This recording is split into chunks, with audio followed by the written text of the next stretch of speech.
Sí, Graciela García, Radio Nacional. Presidenta, quería saber si conocía usted las actas que publica hoy la cadena SER de lo que pasó en los días de la pandemia en las residencias. ¿Qué opinión le merece lo que allí se relata, que el 80% de los fallecidos no hubieran sido trasladados a un hospital, morían en los centros residenciales? Gracias. Hoy me ha sorprendido el recordar, me la han pasado una portada del Mundo cuando recordaba cómo la Comunidad de Madrid solicitó 10 veces ayuda al Gobierno y no hizo nada ante la pandemia, y las 11 veces que la Organización Mundial de la Salud avisó al Gobierno y al ministro Illa de que había una pandemia que se estaba cebando en España, y para lo que el Gobierno no hizo absolutamente nada hasta que la Comunidad de Madrid tomó las decisiones oportunas. Yo creo que ya ha habido suficiente, ¿no?, con las residencias de Madrid y solo de Madrid. Me parece inmoral lo que se está haciendo a través de la izquierda con este caso. A mí no se me ocurriría preguntarle a ella ni a Pablo Iglesias cuántos muertos llevan ellos. Esas cosas que se hacen desde esta comisión política que no parte de las familias, a quienes les seguimos tendiendo la mano para todo lo que necesiten, y que saben que tienen aquí a la Administración de la Comunidad de Madrid para darles toda la información que precisen de cada caso que ellos quieran conocer. Así que pienso que es más de lo mismo. A mí, desde luego, no se me ocurriría estar en lo que hacen ellos, ni sacando muertos, ni haciendo algo tan deleznable. Nos parece que nos acostumbramos a ello y no deberíamos. Muchas gracias.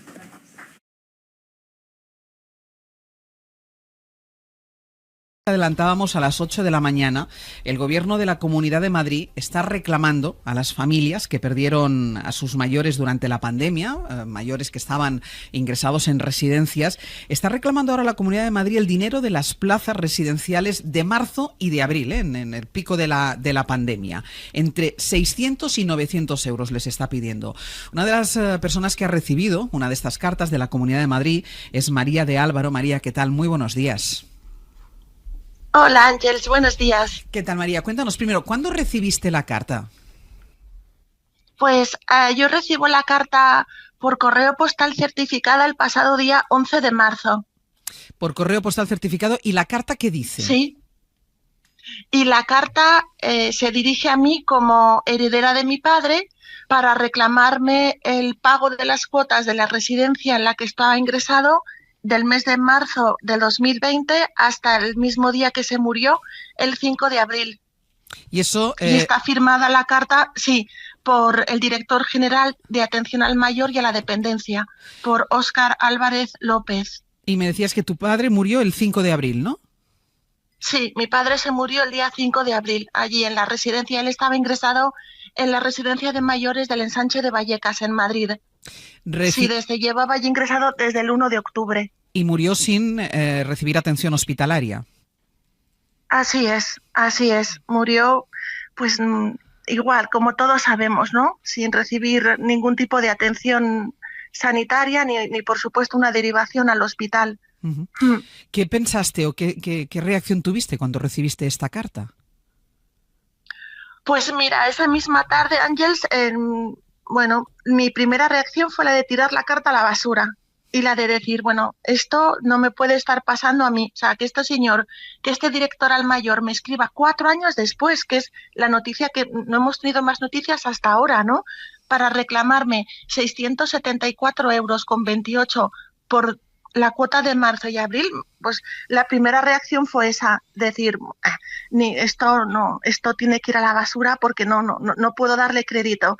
Y cuando lo pensé después fue no quedarme impasible. No, era la necesidad. A la noche pensé, ¿cómo no voy a hacer nada, no? La necesidad visceral de no quedarme impasible. Tengo que hacer algo. Tengo que reaccionar. Uh-huh. Y así es como se me ocurrió al día siguiente, a la mañana siguiente, escribir al defensor del pueblo, a don Ángel Gabilondo, un formulario que fue muy escueto a través de la web, contándole la situación, la carta que había recibido y lo que se me estaba pidiendo, ¿no? Uh-huh. Eso fue, una carta que aún está en curso, de la que no tengo más datos, aún no se han puesto en contacto conmigo. Uh-huh. Hay una cosa que me llama muchísimo la atención de lo que dices 4 años y pico después de la muerte de mi padre. Sí. ¿Es la primera vez que la Comunidad de Madrid se ha puesto en contacto contigo para algo? Sí, Sí, absolutamente. De hecho, yo no sabía, o sea, vino el cartero a mi casa y pensé, ¿qué será esto? ¿Qué querrá de mí la Comunidad de Madrid? ¿Sabes? Pues yo qué sé, ¿qué piensas, no?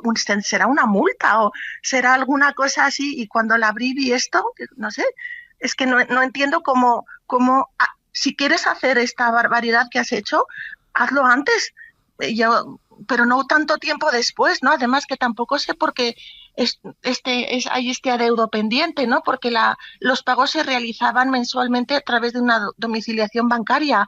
No sé por qué se dejó de cobrar el mes de marzo y los 5 primeros días de abril hasta ese mismo día que se murió, ¿no? Así que... Decía yo, María, que tu padre fue una de las personas que murió sin recibir asistencia hospitalaria en ese inicio de pandemia. Recordemos que el confinamiento es del 14 de marzo. Tu padre murió las primeras semanas de abril, los primeros días de abril. ¿Tú qué recuerdas de esos días? ¿Tú pudiste llegar a ver a tu padre? No. Los recuerdo terribles, o sea, son los recuerdos más dolorosos que yo haya podido tener en mi vida. O sea, porque mi padre era una persona muy mayor, y tenía cierto grado de demencia, pero mi padre no estaba enfermo. Y lo recuerdo pues terrible, desolador. Desde el día 8, recuerdo, tú has dicho la fecha del 14, yo recuerdo el día 8 que fue domingo la manifestación feminista, sí. Tal, y el lunes ya se paraliza, ¿no? Se nos dice que no se vayan a las residencias porque no se puede acceder, y yo me acuerdo que los primeros días sí que podía contactar con él. Le decía, papi, que es que hay una gripe, que es que le contaba que hoy no voy a poder ir a verte, yo iba todas las mañanas a verle, y le decía, papi, es que hay una gripe, no te lo vas a creer, es como una peste muy grande, pero es una gripe que se pasa ya. Y claro, él no sé si no entendía hasta que dejó de ponerse al teléfono, porque ya no se lo pasaba en el teléfono fijo de la sala en la que les tenían sentados. Y hasta que me dejaron de dar noticias, hasta que me dejaron de coger el teléfono, y hasta que ese mismo día, 5 de abril, a la 1 de la tarde, me llamaron para decirme de la propia residencia que si autorizaba a darle paliativos a mi padre. Después de no haber tenido...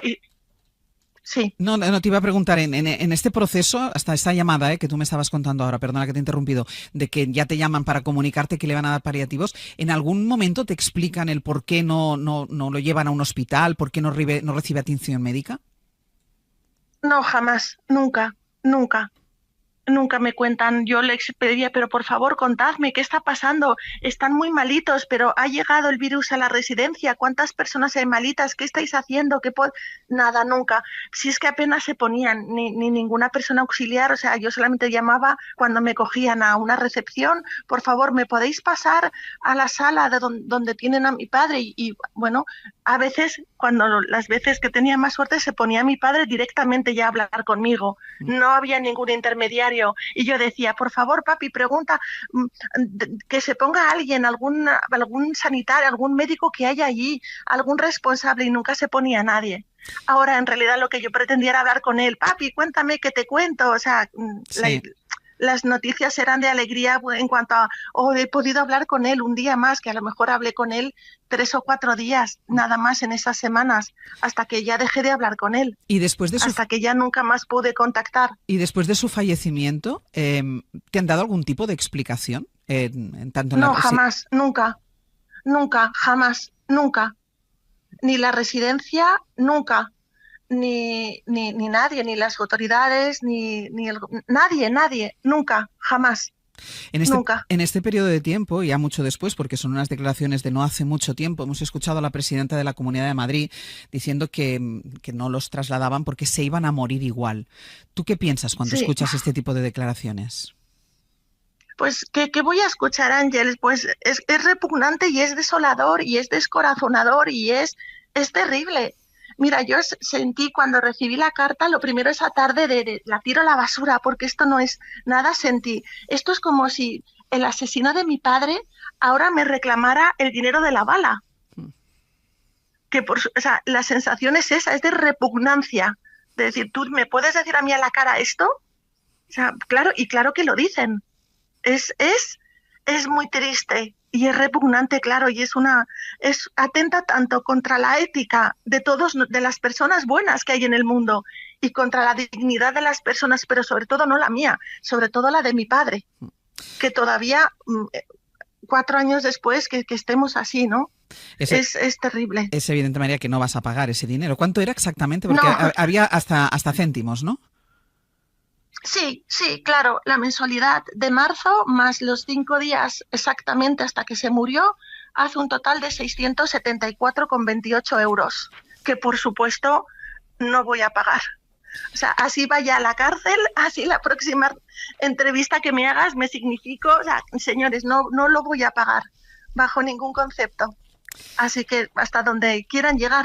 María de Álvaro, yo te agradezco muchísimo que hayas compartido con nosotros tu testimonio. Muchísimas gracias.